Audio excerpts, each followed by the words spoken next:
Welcome back to another episode of Gamification. Today we're diving deep into the wacky, wonderful, and wild world of modding. Mods, we love them, we hate them, but we sure can't ignore them. From turning Skyrim into a tropical paradise to giving your Minecraft pigs jetpacks, mods have brought some truly crazy ideas to life. But like everything in gaming, there's a catch. I remember loading up the Elder Scrolls, Skyrim for the first time, and thinking, what if my dragon wasn't a dragon, but Thomas the Tank Engine? You heard that right, a Thomas the Tank Engine mod. It was hilarious, terrifying, and let's be real, unforgettable.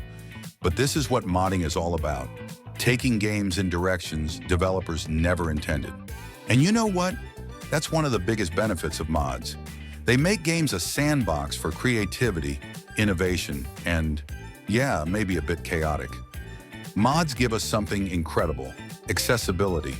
Take Dark Souls, for example. Ever heard of assist mods? They tweak the difficulty, slow down the game's punishing combat, and make it more accessible for players who might otherwise be put off by the insane learning curve. Suddenly, more people can enjoy these legendary games. But accessibility isn't just about easier modes. Mods allow disabled gamers to play in ways that work for them. But let's not stop there. Mods don't just make games easier or crazier. They can also give games a second life. Fun fact, some games are practically immortal thanks to mods. Look at GTA 5. The game came out in 2013, and it's still getting modded to this day. That's replayability on another level. Mods can crank up the difficulty, add new missions, even create entirely new worlds. They make games fresh long after their release. Like, ever played Counter-Strike? Well, it started out as a mod for Half-Life. Mods literally can transform the gaming industry, contributing to technological innovation and even inspiring new game genres. Now, here's something wild sometimes. Game developers themselves get ideas from modders. You know, someone tinkers around, drops an awesome mod, and bam, the devs see it trending and think, wait, we could use that. It's like free R&D. Imagine being a modder and seeing your idea influence the game's future. That's an epic win. You're not just playing the game, you're shaping it. But hey, let's be real for a second. Not all mods are created equal. The truth is, modding can be a double-edged sword. Sure, mods are awesome, but they can also bring some serious drawbacks. Ever installed a mod and had your game crash? Yeah, me too. Mods don't go through the same quality control as official releases, and that can cause all sorts of performance complications.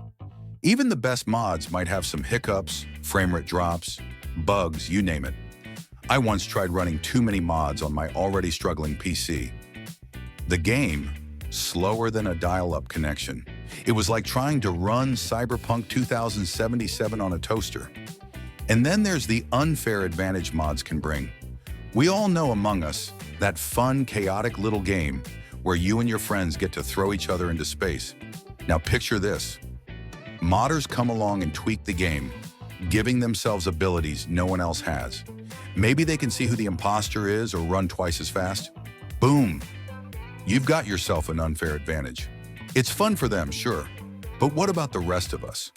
Plus, some games like Call of Duty will flat out ban you for using mods that affect multiplayer balance. You don't want that smoke. Now let's talk legal issues.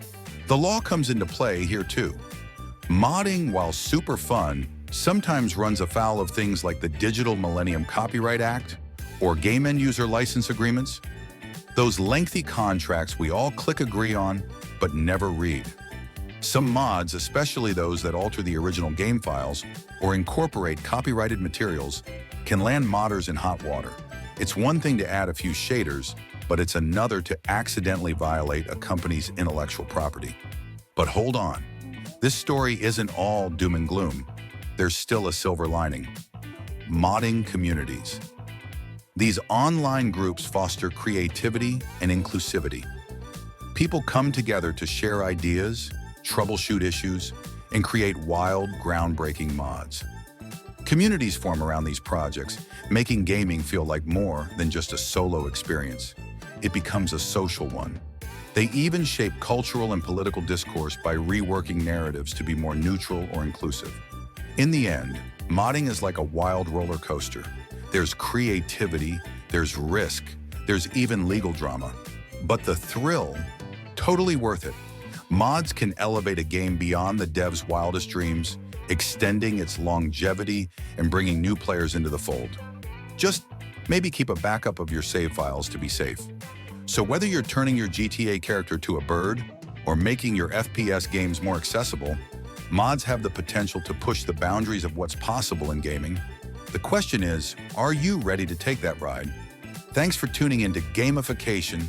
Keep modding, keep gaming, and remember, the only limit is your imagination. See you next time.